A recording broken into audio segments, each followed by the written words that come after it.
Hola a todos, ¿cómo están? Vamos a hablar hoy sobre Melanie Klein y la teoría de las relaciones objetales, la herencia psicoanalítica, basado en el libro de los doctores Robert Solot, Joseph Wilson y Christopher Monte, llamado Teoría de la Personalidad, detrás de la máscara.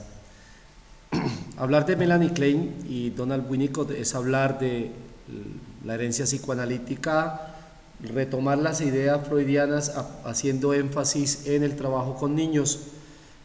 La principal diferencia de esta autora, de la autora Melanie Klein, es la preponderancia que se hace del niño en la interacción con mamá, ¿sí? Si bien sabemos, la construcción de las etapas del desarrollo psicosexual en sus principios, básicamente hay el eje fundamental de la escisión entre las pulsiones generadas primero con la madre, pero después la figura preponderante del padre en la construcción del elemento idípico, la construcción de la axiología, de las éticas, las normas y los valores del ser humano, a partir de esa interacción que el niño tiene con el padre, sobre todo en esa construcción edípica. El niño va a aprender a reprimir sus elementos instintivos, su hedonismo, y a partir de esa represión pues va a construir la neurosis necesaria para imbricarse en una sociedad, para poder enfrentar los problemas de la vida, para poder dinamizarse en un contexto determinado. Entonces, Melanie Klein, aquí repasando lo que dice el texto, hace mucho énfasis en la interacción que el niño tiene con, y en particular el bebé, con la mamá, cómo construye unas imágenes, dice, internalizadas, que van a permitir, a partir de el asumir esa pulsión del hambre y de interactuar con ese objeto que provee la satisfacción de las necesidades de esa pulsión del hambre, va a poder construir lo que Melanie Klein llama como una relación objetal. Esas relaciones objetales son prolongaciones del sujeto que van a dividirse en objetos buenos y objetos malos. Posteriormente ella lo habla como pecho bueno, pecho malo, y se construye también a partir de la frustración de la pérdida, una pérdida que puede ser real o puede ser imaginaria, va a construir la posición de la dichosa llamada sombra, que es una construcción del pensamiento sobre los objetos amorosos que están perdidos o están presentes. Básicamente el yo y el ello se construyen a partir de estas pérdidas, de estas renuncias, de cómo se incorporan esos objetos amorosos perdidos dentro de la conciencia. El ello sería básicamente el centro de las pulsiones en donde estos objetos amorosos van a dar satisfacción a las pulsiones que las personas tienen. En un principio los bebés, pues la pulsión fundamental es la pulsión de hambre. Eso es lo que dice esta primera página. Bien, entonces a partir de estos elementos de las relaciones objetales se explica de manera más explícita los propósitos de las pulsiones.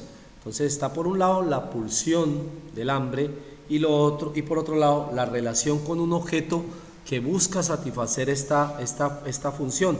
El mundo subjetivo del bebé gira sobre sí mismo, sobre un pensamiento narcisista de fábrica, por así decirlo, que es incorporado, es un narcisismo incorporado al sujeto. Y bueno, lo que busca en esta interacción con este objeto es que el objeto le provea seguridad, amor, empatía, admiración, confianza, todo a partir de ¿cuál pulsión? De una pulsión que es la pulsión del hambre. Y ahí se incorporan esos significados desde el inconsciente asociados dentro de la dinámica de dicha interacción. El psicoanálisis como pedagogía, hablaría la doctora Melanie Klein de que es importante mirar, observar las neurosis infantiles y cómo esas neurosis infantiles se incorporan a la vida adulta y que es necesario una terapia preventiva que haga énfasis en cómo educar dichas pulsiones. Es una educación desde los rasgos psicoanalíticos, dice ella. Entonces, estas primeras observaciones con niños, que es otro énfasis que diferencial entre Sigmund Freud y Melanie Klein, es el énfasis del trabajo de niños, en los niños, vio una construcción de un psicoanálisis más de tipo feminista, ¿sí?, en donde se le otorga principal importancia al útero, al pecho femenino y al papel de la madre como tal. Eso lo habla el texto. Y posteriormente habla el descubrimiento del Klein como el fantasma, refiriéndose al mundo inconsciente del bebé. Este mundo inconsciente, ya sabemos todos, si hemos leído psicoanálisis, que el inconsciente es el depositario de las pulsiones, de esas energías instintivas. Entonces, Klein llama fantasma a ese mundo inconsciente del bebé desde esa incapacidad para dividir lo real de lo irreal.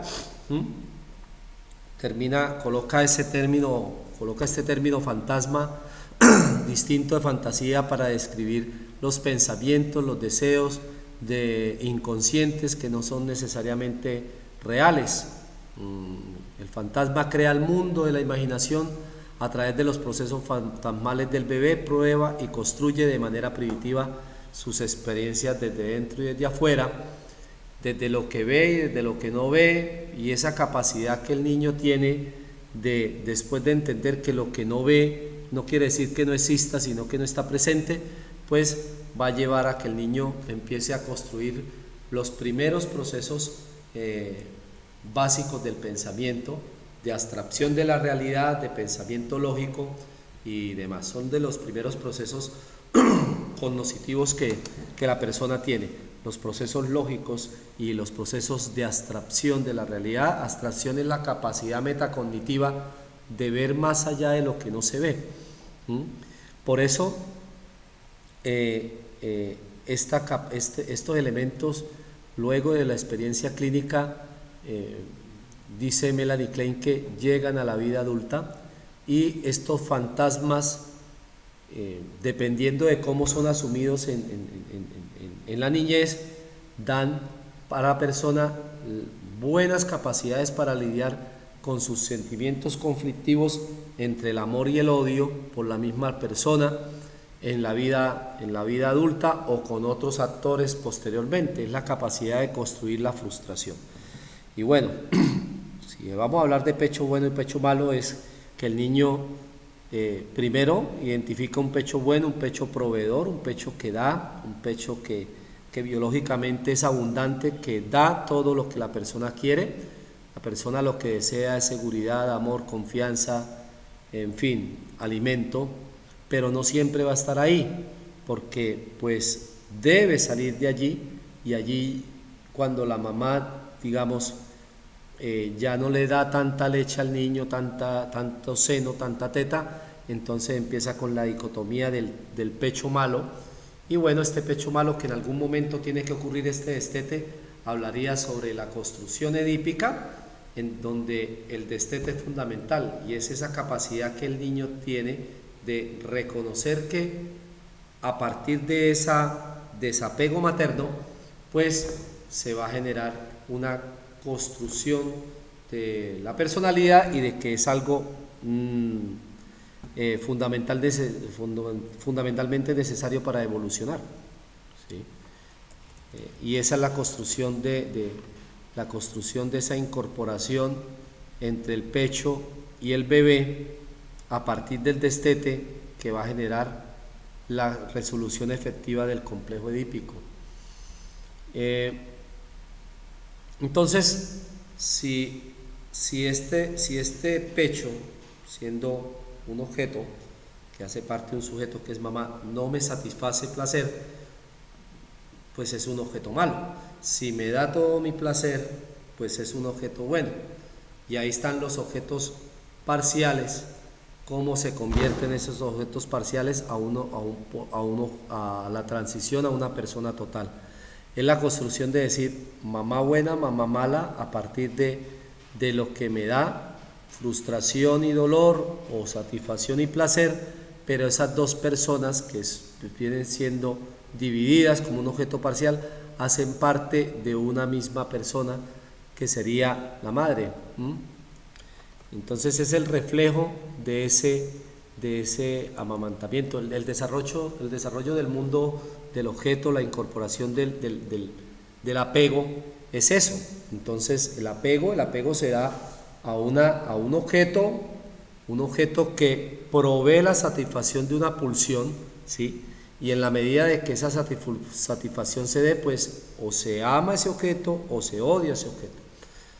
Entonces la madre puede ser amada o sea, puede ser deseada y odiada en toda la intensidad que es característica de los primeros impulsos del bebé. Desde el principio ama a su mamá en los momentos que satisface sus necesidades de alimento, ella alivia los sentimientos de hambre, le da incluso un placer sensual, porque venimos incorporados con ese germen de sexualidad y de narcisismo, ese germen sexual, ¿cierto? Y el germen sexual está determinado por el placer que genera cada una de los centros pulsionales. Entonces un centro pulsional es la boca, y bueno, se va a generar una experiencia de ese tipo cuando se succiona el pecho, ¿sí? Y ahí se va a dar una gratificación inicial de la sexualidad en el niño, esa interacción. Y el significado de esa situación, que se altere de repente cuando los deseos del bebé ya no son gratificados porque se tiene que dar el destete, pues van a generar sentimientos de odio y agresión hacia esa madre, que viene teniendo esos elementos de construcción parcial de amor y odio, siendo las dos la misma persona. Bien. Entonces la maduración de la vida emocional del bebé es en esa capacidad de poder aceptar este destete, ¿sí? Y reconocer de que los pechos bueno y malo pasan a experimentarse como madre buena y madre mala, y que el conflicto del amor y el odio debe ser reconocido, y esa transferencia a la madre como una persona completa tiene que acabarse y tiene que entenderse. Es como la disminución de esa intensificación de los conflictos a partir de el entender esta situación. Bien, entonces después el texto habla sobre sadismo infantil y el complejo de Edipo. Dice que para defenderse el niño incorpora tanto como sea posible la seguridad y la gratificación del pecho bueno, y a la larga extiende sus impulsos voraces al cuerpo entero de la madre. Los impulsos eróticos agresivos se funcionan en el sadismo infantil, una actitud muy agresiva hacia los objetos amorosos. ¿Por qué? Porque para el niño este objeto amoroso no hace parte de una otra persona totalmente independiente, sino que es un objeto bajo el cual él tiene posesión. Entonces por eso quiere devorar el seno, porque él piensa que el seno es un objeto de él. Y con eso se concluye de que la capacidad de que genere esa división y que los impulsos eróticos y agresivos disminuyan, esos impulsos eróticos y agresivos son llamados sadismo infantil, ¿sí? Dan la posibilidad a la construcción del complejo edípico. Y es un periodo de máxima frustración tipificado por esos impulsos sádicos. La doctora María de Klein reporta observaciones que indican la presencia de un superyo de tipo sádico, en el sentido de que el superyo como elemento de construcción del deber ser, diría, va a refrenar esa actitud agresiva de querer devorar a la madre y va a pretender instaurar un elemento nuevo que es el alejamiento del seno.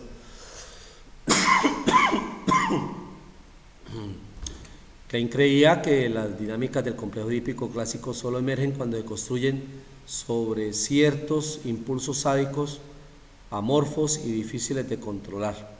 Al final Klein propone que los orígenes del superyo y el complejo edípico rudimentario ocurrían a partir de los primeros 6 meses de vida, o sea que esta construcción del destete se da desde muy temprano, a los 6 meses, y que ya este sadismo infantil empieza a chocar con un superyo de tipo sádico que va a permitir determinar de que es necesario ir generando estos elementos de desapego y de destete que son frustrantes para el bebé. Posteriormente ella habla de un segundo trauma, que es la frustración anal, en la que a la larga lleva al niño a evaluar su frustrante objeto amoroso. De esos modos pueden ser inducidos a alejarse de la madre y acercarse al padre. Cuando el niño se hace popó, entonces la interacción de la mamá con el niño es de regaño, ¿cierto? Entonces ya el bebé empieza, a partir de esos impulsos genitales emergentes y que no son bien recibidos o bien tomados por la madre, por así decirlo, puesto que la madre va a generar conductas agresivas hacia el bebé. Entonces esto lo que va a hacer es un alejamiento con ese objeto amoroso inicial dado en la interacción con el pecho materno, y va a empezar a desplazarse poco a poco con la madre. Ya se experimenta el bebé como un responsable de la frustración de sus necesidades orales y anales, de sus sentimientos acumulados de odio, y ahora son amplificados para abarcar los impulsos genitales, para hacer las cosas más difíciles. Alrededor de los 4 o 5 años se presenta una versión temprana o incompleta de la ansiedad de castración, que adopta la forma de celos y temor del padre. ¿Por qué? Pues porque el padre ahora empieza a tomar una conducta mucho más fundamental en los procesos de crianza, toda vez de que ya el niño ya no es bebé, ya ha dejado de interactuar con mamá, porque pues ya mamá no tiene la leche, ya mi mamá me ha destetado, entonces ahora voy hacia donde mi padre, ¿sí? Porque aparte de que ya ha ocurrido el destete, ya estoy pasando por la interacción con las heces fecales. Ahí se ha generado una frustración con mi mamá me ha generado a mí dolor y frustración, no ha sabido, digamos, tomar mis elementos pulsionales de las heces fecales, no han sido tomados de buena manera, y eso ha generado en mí odio. Así, más o menos, discretamente es lo que piensa un niño.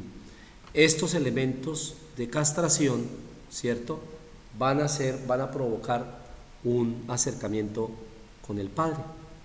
Y bueno, ahí se va a dar el odio hacia ella como un agente de frustración y castración, y un temor amorfo, dice, de que el padre tomará venganza por todo esto lo ocurrido. ¿Sí? Entonces ya a la edad de 1 o 2 años el niño varón se ve atrapado en un dilema de 3 flancos: el deseo de poseer a la madre, el odio hacia ella por todo lo que ha ocurrido con la interacción no solamente del seno, sino de las heces fecales, y posteriormente la agente de frustración y castración, llegando a un temor, pensando de que el papá va a tomar venganza de ello. Eso es como se da, así es como se da este elemento de el complejo edípico. Entonces es repasar así. Este párrafo es totalmente clave para entender el complejo edípico. Bajo la influencia de sus impulsos genitales emergentes, el niño desea a su madre como un objeto amoroso. Claro, ¿por qué? porque ella le provee de placer al niño, es el centro de su pulsión en lo que ese objeto significa para el bebé. Ya la experimenta como responsable de la frustración de sus necesidades orales y anales y sus sentimientos acumulados de odio, que son amplificados para abarcar los impulsos genitales. ¿Por qué? Porque la frustración se da porque ya se está generando el destete y sincrónicamente al destete se está dando la etapa anal, la interacción con las heces fecales, el niño empieza a hacer popó, ensucia la ropa, entonces muchas veces la dinámica materna con el bebé empieza a verse menoscabada porque pues a la mamá no le gusta eso y empieza a generarle discursos sobre el niño que si bien el niño no entiende porque no hay una conciencia gramatical aún construida aquí arriba, el niño sí interpreta de cierta manera las emociones negativas de la mamá. Entonces eso va a generar unos sentimientos acumulados de odio que son amplificados en sus impulsos genitales, o sea, van a ser amplificados en el impulso genital tanto oral como anal. O sea, el niño o se va a hacer más popó o va a ensuciar más o en fin, ¿cierto? O sea, esto va a generar más placer en el niño, pero a lo mismo también puede generar un displacer porque está el elemento de la castración, de que debe eso cortarse. Por lo tanto, cada vez que chupe seno y sabiendo que ya lo está dejando, pues el niño va a cada vez querer morder con más fuerza. Ahí está el elemento sádico, ¿cierto? Posteriormente, para hacer las cosas más difíciles, dándose esta situación, dice que alrededor de los 4 o los 5 años se hace presente una versión temprana e incompleta de la ansiedad de castración que adopta la forma de celos y temor del padre. O sea, a los 2 años se está dando este elemento del destete y la interacción con las heces fecales.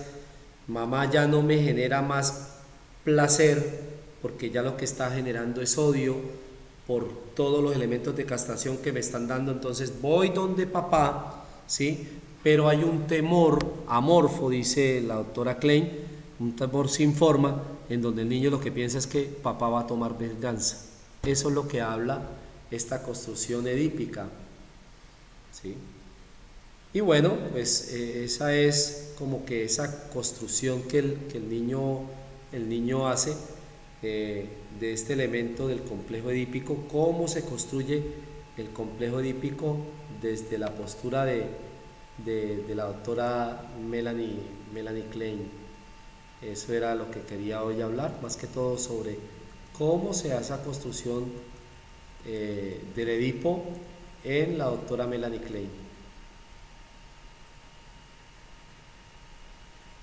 Y bien, pues posteriormente voy a hacer otro video ya para hablar más de otros elementos claves, como por ejemplo cómo se da las teorías de la construcción de la personalidad de la doctora Melanie Klein y la construcción del amor epistemofílico que ella hace sobre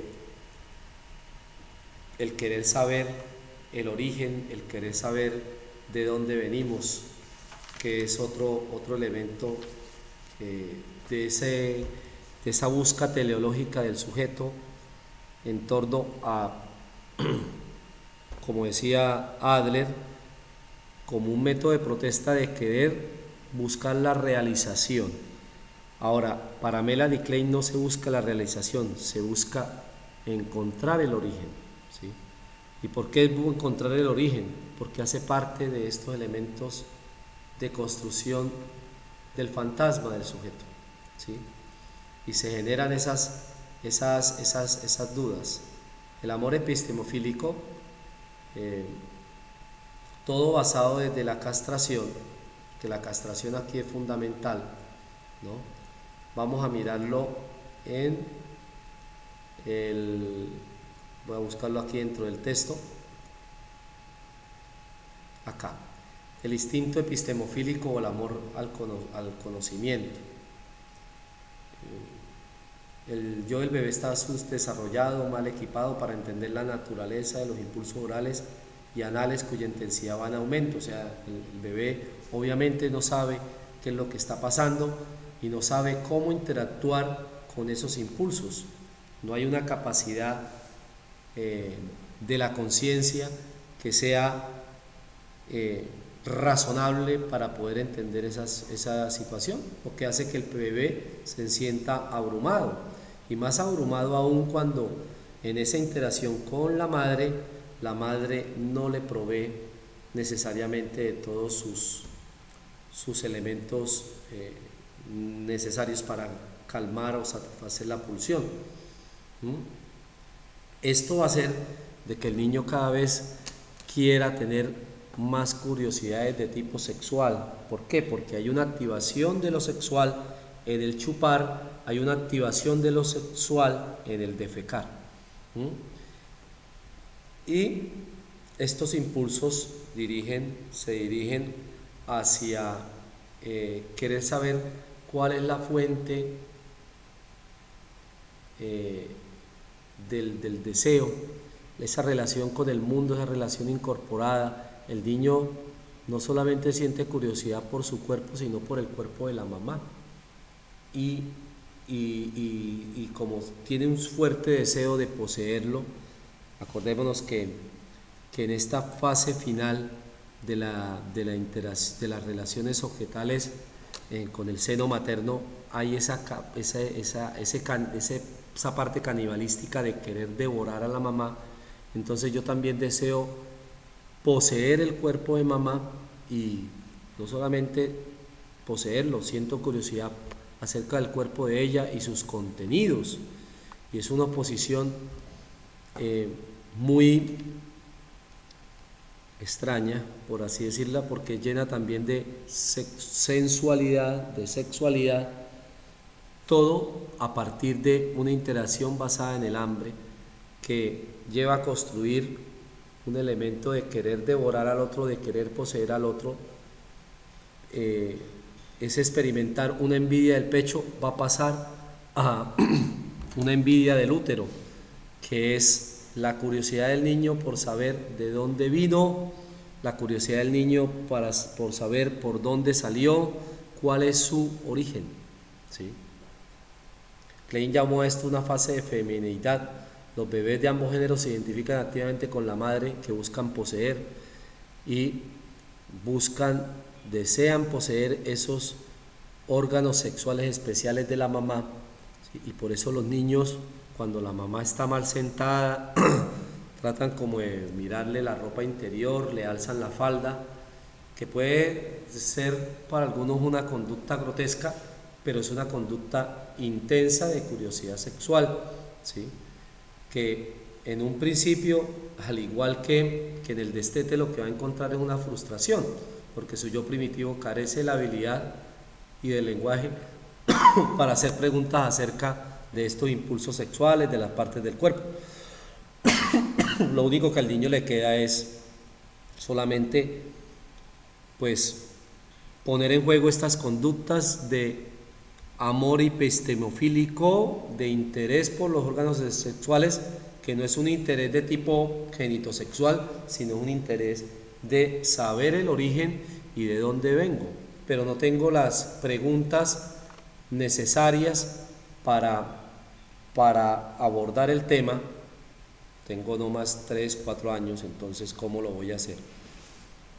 Entonces ahí se va a generar otra frustración, porque el niño se percata que la mayor parte de las preguntas más complejas e interesantes permanecen sin ser abordadas, al niño no se le da respuestas, se dan esas frustraciones y esas frustraciones se van a convertir en ira e indignación.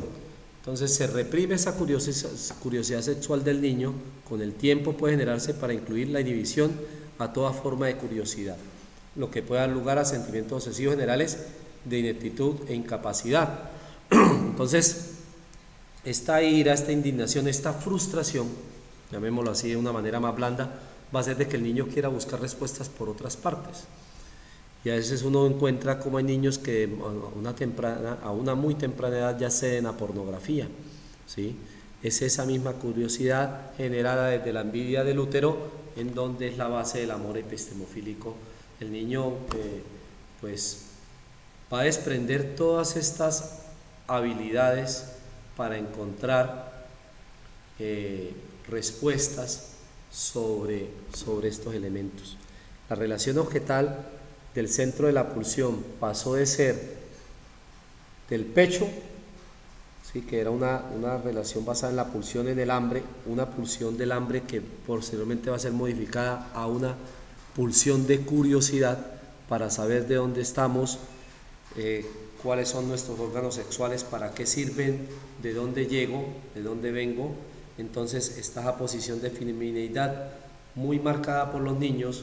Por eso los niños llaman esa atención como el útero, la vagina que hay allí, de dónde vengo, cómo salí, y es un elemento netamente instintivo,